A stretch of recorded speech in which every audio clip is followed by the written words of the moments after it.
সম্মানিত সমবেত মুসল্লিবৃন্দ ও প্রাণপ্রিয় ছাত্র ছাত্রীরা, আজকের আলোচ্য বিষয় মসজিদ। উক্ত বিষয় স্পষ্ট করার জন্য প্রাথমিক পর্যায়ে আলোচনা হবে মসজিদকে পরিষ্কার পরিচ্ছন্ন রাখা। তারপরে আলোচনা হবে মসজিদে অবস্থান করার নিয়ম। তারপরে আলোচনা হবে মসজিদে বাজারের ন্যায় হইচই করা যাবে না। তারপরে আলোচনা হবে মসজিদ কমিটি কর্তৃপক্ষ যথাসাধ্য মসজিদের শিরক এবং বিদআতি কার্যক্রম থেকে মসজিদকে হেফাজত করবে। তৃতীয় পর্যায়ে আমাদের আলোচনা ছিল মসজিদে বাজারের মতো হইচই না করা। আমরা মসজিদে যখন প্রবেশ করি অনেক সময় আমাদের মাথায় থাকে না যে এটা মসজিদ। এই মসজিদ বলে কথা না, যে কোনো জায়গায় মসজিদে যাওয়ার পরে আমাদের কথা বন্ধ হয় না। আপনার প্রয়োজন অনুসারে স্বাভাবিক গতিতে কথা বলতে পারেন, তবে এমনভাবে কথা বলা হচ্ছে যে আপনার খেয়ালে নাই যে আপনি মসজিদে অবস্থান করছেন, এটা আপনার হিসাবে নাই।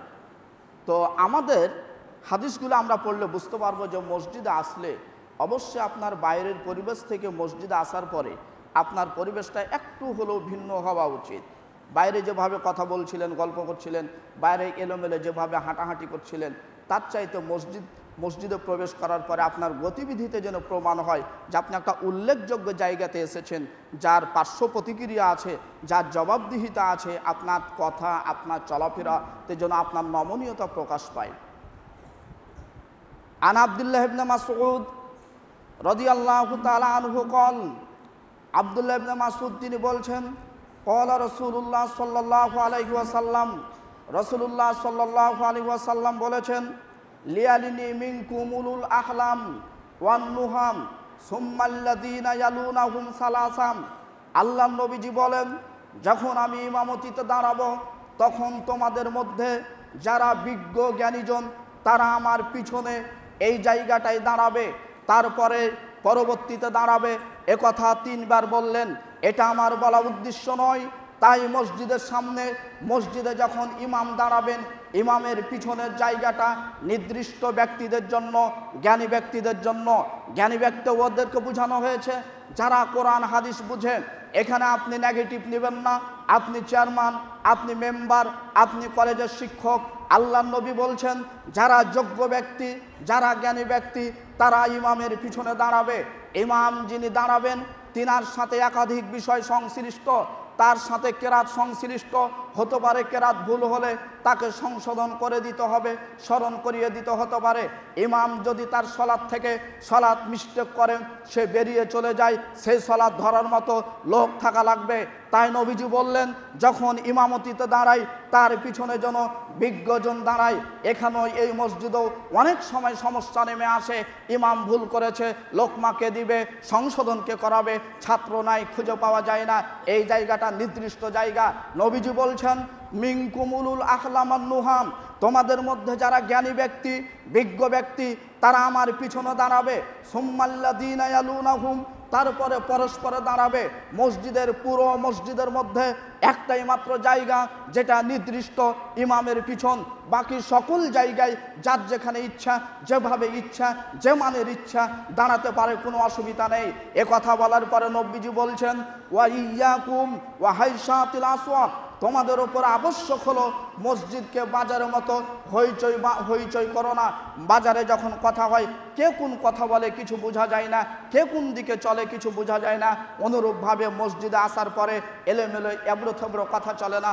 মসজিদে আপনি প্রবেশ করেছেন, কেবলার দিকে মুখ করে আপনার গতি সামনের দিকে থাকবে। বাজারের মতন এদিক ওদিক যাওয়া যাবে না।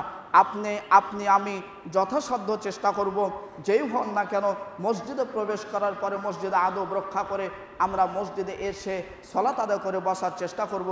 আল্লাহ কবুল করুন। সকলে পড়ি আল্লাহুম্মা আমিন। আপনার মনে, আপনার বিবেকেই বলবে যে আপনার আওয়াজ, আপনার কথা কতটুকু বৈধতা হতে পারে, কিভাবে আপনি কথা বলছেন মসজিদে এসে, কতটুকু গল্প করছেন। আর ছাত্রসহ সকলের প্রতি আবেদন, মসজিদে আসলে নমনীয়তার সাথেই কথা, চলাফেরা এবং আপনার সলাৎ হতে হবে যেন এলোমেলো না হয়। এমনকি মসজিদে যদি কেউ অতিরিক্ত কথা বলে, আওয়াজ করে, তাহলে এর জন্য কঠোর শাস্তি দেওয়ার ইচ্ছা করেছিলেন ওমর ইবনুল খাত্তাব রাদিয়াল্লাহু তাআলা আনহু।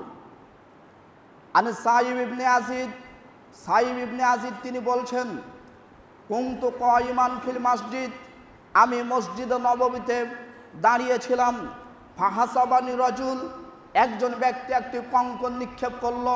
ফানাজারতু, আমি লক্ষ্য করে দেখলাম। ফাইদা উমর ইবনুল খাত্তাব রাদিয়াল্লাহু তাআলা আনহু, যখনই তাকিয়ে দেখলাম, দেখতে পেলাম উমর ইবনুল খাত্তাব তিনি কঙ্করটি নিক্ষেপ করেছেন। তিনি আমাকে কথা বললেন, ফাযহাব, তুমি যাও ওই দুইজনের কাছে। তখন ফাজিতুহু বিহিমা, আমি দুইজনের নিকটে যেয়ে আমি তাদের দুইজনকে নিয়ে আসলাম। ক্বালা উমর ইবনুল খাত্তাব, ওমর ইবনুল খাত্তাব তিনি বলছেন, মান আনতুমা আও মিন আইনা আনতুমা, তোমরা দুইজনকে মসজিদে নববীতে কথা বলেছ, অনর্থক কথা বলেছ, চিৎকার দিয়ে কথা বলেছ, তোমরা দুইজনকে অথবা কোথা থেকে এসেছ? দুইজন ব্যক্তি উত্তর করল, মিন আহলি তয়েফ, আমরা তয়েফ থেকে এসেছি। তখন ওমর ইবনুল খাত্তাবের কথা বলছেন যে লাউ কুনতুমা ফিল বালাদ, যদি তোমরা মদিনার মানুষ হতে, লাউ জাতুকুমা, অবশ্যই আমি তোমাদেরকে শাস্তি দিতাম, কঠোর শাস্তি দিতাম। তারফানে আসওয়াতুকুমা মসজিদের নবী সাল্লাল্লাহু আলাইহি ওয়াসাল্লাম, তোমরা নবীজির মসজিদে এসে উঁচু স্বরে কথা বলতে পারো, এত বড় সাহস। যদি তোমরা তাইফের অধিবাসী না হতে, তাহলে আমি তোমাদের দুইজনকে শক্তভাবে শাস্তি দিলাম। হাদিসের বিবরণে বোঝা যায় মসজিদে যে মন্তব্য করেছেন, এক চট দুই চট ছাত্রকে মারা, ওমর রাদিয়াল্লাহু তাআলা আনহু শাস্তি দিতেন। তিনি দেননি, তার মৌলিক কারণ হলো তারা তাইফের অধিবাসী। এ হাদিস থেকে আরেকটা শিক্ষা বোঝা যায়, সামাজিক শিক্ষা। সেটা হলো আপনার এলাকার বাইরের যদি কোনো মানুষ আপনার এলাকায় আসে, তার ভুল ত্রুটি সবসময় ক্ষমার দিকে যেতে হবে। ওমর রাদিয়াল্লাহু তাআলা আনহু তিনি ইচ্ছা করলেন শাস্তি দিব, তবে দিলেন না। যেহেতু বাহির থেকে এসেছে, তারা পরিবেশ বোঝে না, এটাও হতে পারে। অথবা তাদেরকে যদি শাস্তি দিই, তারা মনে বেশি কষ্ট নেবে যে আমরা এক জায়গা থেকে এক জায়গায় এসেছি আর আমাদেরকে এভাবে শাস্তি দিল। তাই এখানে সামাজিক চলার একটা নীতি আছে। এই জন্য আপনি আপনাদের যে কোনো জায়গাতে অবস্থান করেন, বাহির থেকে যদি আপনার এলাকায় কোনো ব্যক্তি আসে, কোনো মানুষ আসে, তাহলে তাকে তো সম্মান করবেন বটে, সম্মান করার সাথে সাথে আপনাকে চেষ্টা করতে হবে তার ভুল ত্রুটিগুলো ক্ষমা করে দেওয়া। এমনটা না যে এমনভাবে প্যাঁচ খাটালেন, তার টাকা পকেটে যা ছিল তার সব কিছু নিয়ে নিলেন, এমনটা যেন না হয়। রাত্রিবেলা আসছিলো, আপনি রাত্রিবেলা আসবে, আপনার এলাকায় আসবে, এসেছে যশোর খুলনা থেকে, আপনার গ্রামে আসবে, গ্রামেই থাকবে, কিন্তু রাত তখন 11টা বাজে, ভোগ রইলে কোনো অটো ভ্যান নাই, আপনি একাই আছেন। তখন হতে পারে 10-এর জায়গায় 20 নেন, 20 না 50 নেন, 50 নেই 100 নেন। আপনি দাবি জানালেন যে এখন তো আমি যাব না, তবে যাব 400 টাকা হলে যাব। আপনি 400 টাকা নিলেন, সে দিতেও বাধ্য, কারণ পথ কোনো নাই। কিন্তু এই টাকার ঠিকানো খুব কঠিন আছে, এই টাকা আপনার পকেটে টিকানো বহু কঠিন।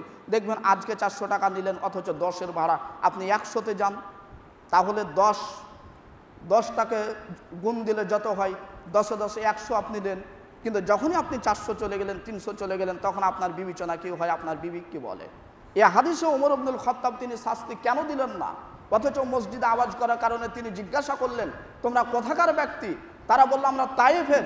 তখন আবার তিনি কথা বলছেন যে তায়েফের যদি তোমরা না হতে, তাহলে অবশ্যই আমি তোমাদেরকে কঠোর শাস্তি দিতাম। তাহলে মসজিদ এত সম্মানের জায়গা, মসজিদে এসে বসলে খুব হিসাব করে কথা বলা লাগে, অতিরিক্ত অনর্থক কথা বলা চলে না। আন মালিকিন আন্নাহু বালাগাহু আন্না ওমর ইবনুল খাত্তাব রাদিয়াল্লাহু তাআলা আনহু বানাম রাহবাতান ফি নাহিয়াতিল মসজিদ ওয়া ইউসাম্মাল বুতাইহাম। ইমাম মালিক তিনি বলছেন, ওমর ইবনুল খাত্তাব রাদিয়াল্লাহু আনহু মসজিদে নববীর পাশে তিনি একটা চত্বর তৈরি করেছিলেন, একটা জায়গা তৈরি করেছিলেন, তার নাম দিয়েছিলেন বুতাইহা। বুতাইহা নামক জায়গা তৈরি করে ওমর ইবনুল খাত্তাব তিনি বক্তব্য দিচ্ছেন, ওয়ামান কানা ইউরিদু আন ইয়ালগাতাম, তোমাদের মধ্যে 6 দিন কেউ আসেনি, শনিবার থেকে বৃহস্পতিবার পর্যন্ত দেখা ছিল না। 2 জন মহিলা আজকে জুমা মসজিদে এসেছে, 2 জন ছাত্রী জুমা মসজিদে এসেছে, 6 দিনে দেখা ছিল না। 2 জন ব্যক্তি শহর থেকে এসেছেন, 6 দিনে দেখা ছিল না, আজকে শুক্রবার দেখা হয়েছে। মসজিদে ঢোকার পরে আপনার সালাত বাদ দিয়ে গল্প শুরু হয়েছে। মহিলাগুলি 6 দিন থেকে 6 বাসাতে ছিল, দেখা ছিল না। যখন পর্দার মধ্যে ঢুকেছে, তখন তাদের গল্পের পরিবেশ হয়েছে, তারা গল্প শুরু করেছে।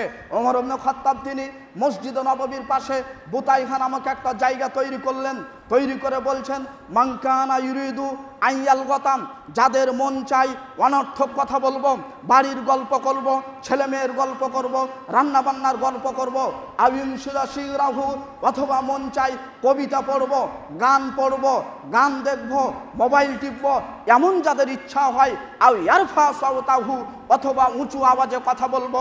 ওমর ইবনুল খাত্তাব তিনটি কাজের কথা বললেন। এক নম্বর অনর্থক কথা বলা, দ্বিতীয় নম্বর কবিতা পাঠ করা, তৃতীয় নম্বর বললেন উঁচু আওয়াজে কথা বলা।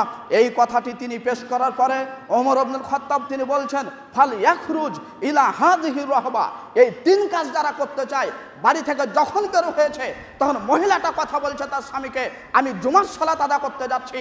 যখন ছেলেটা মসজিদে বের হয়ে এসেছে তখন গেটের সামনে বলল আমি সালাত আদা করতে যাচ্ছি, অথচ মহিলা বোরখা পরে বের হয়ে যখন এই অটোতে উঠেছে তখন তার মসজিদে আসার দোয়া পড়েনি, অথচ মসজিদে আসার একটা সুন্দর দোয়া আছে, আল্লাহুম্মা জাল ফি কলবি নূরা ওয়া ফি লিসানি নূরা ওয়া জাল ফি সামি নূরা। এভাবে লম্বা একটি দোয়া আছে। মহিলার উচিত ছিল বোরকাটা সাজগুজ করে যখন বের হয়েছে তখন অটোতে চড়ে দোয়াটি পড়ে আসা, কিন্তু সেখানে দোয়া পড়ে সালাফের গেটে যেমনই এসেছে তেমনই দেখতে পেয়েছে যে তার বান্ধবী এসেছে, যেই বান্ধবী বাড়ি নওদাপাড়া, ওই বান্ধবী এসেছে যার বাড়ি হলো পুঠিয়া, ওই বান্ধবী এসেছে যে থাকে রাজশাহী শহরে। এবার বান্ধবীর সাথে সালাম করে কথা বলতে বলতে এই জায়গাতে মসজিদে প্রবেশ করলো, তার কথাই বন্ধ হয় না।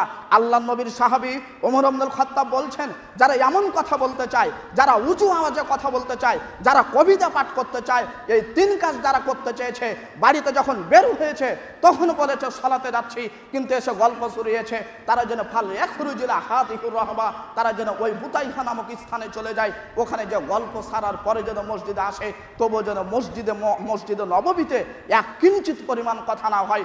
আমি আপনাকে কিভাবে আপনাকে হাদিসের এই মনোবলটা বুঝাতে চাই, যখন আপনি মসজিদে গেটে আপনি প্রবেশ করেছেন তখন আপনার বাড়ির গল্প সব বন্ধ হবে।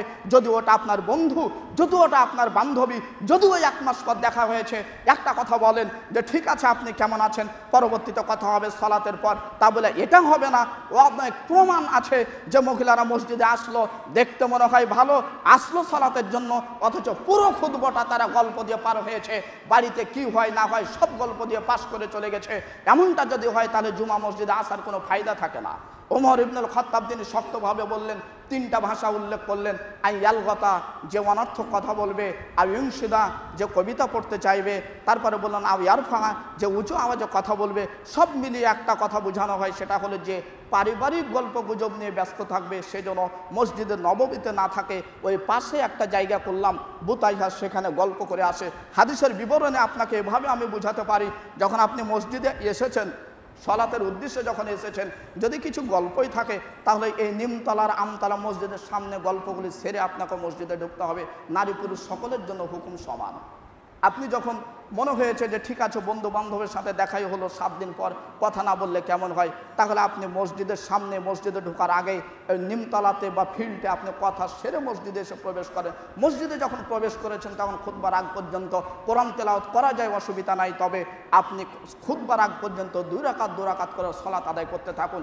আল্লাহ রসুলের বিশুদ্ধ এবং সরহাতানি স্পষ্ট হাদিস, আপনি 2 রাকাত করে সালাত আদায় করতে থাকুন। আর খুতবা যখন শুরু হলো তখন আপনার আর সালাত হবে না, আপনার কোনো দোয়া চলবে না, তখন আপনি সুন্দরভাবে খুতবা শুনতে থাকবেন, আপনি খুতবা শুনতে থাকেন। সম্মানিত উপস্থিতি, তাহলে এই হাদিস থেকে যেটা বোঝা যাচ্ছে যে কোনোভাবে আমরা মসজিদে আসার পরে অনর্থক গল্প গুজব নিয়ে ব্যস্ত হবে না। আল্লাহ যেন আমাদেরকে বুঝার তৌফিক দান করেন। সকলে পড়ি আল্লাহুম্মা আমিন।